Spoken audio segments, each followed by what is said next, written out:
COVID-19 has hit the tourism and hospitality sector. The sector largely depends on the movement of people. However, the lockdown restrictions has cost it millions of rand.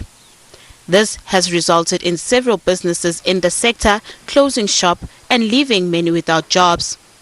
Last week, a full bench of the Western Cape High Court found in favour of Ma-Afrika hotels in its case against Santam.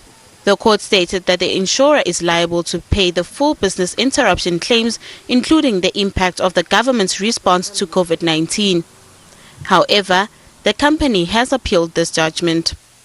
Insurance Claims Africa, a company that assists claimants in a time of crisis with their insurance claim, says the insurance company's application to appeal judgment will only delay the resolution of these claims.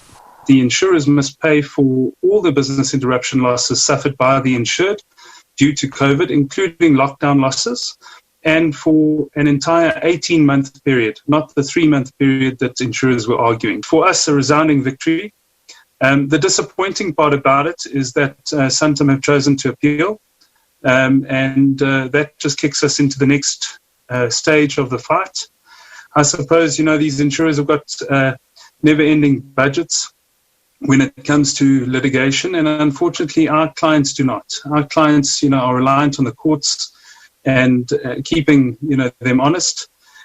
Despite the recent lifting of international travel ban, many businesses in the sector are still battling to survive. Claimants say the delay with the claims case makes it almost impossible to save companies on the brink of failure. Business interruption insurance wasn't paid out during that hard lockdown, even though we approached Santam in March.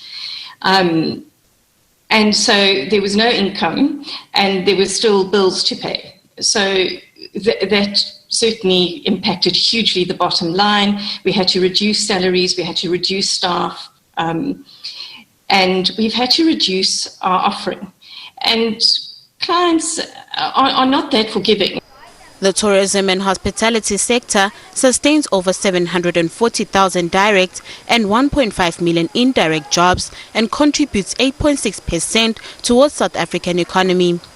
ICA says this delay can only benefit insurers. It also says the longer these tourism and hospitality businesses have to go without policy payments, the more they are unable to survive or preserve the jobs. Nothando Makutulela, SABC News, Johannesburg.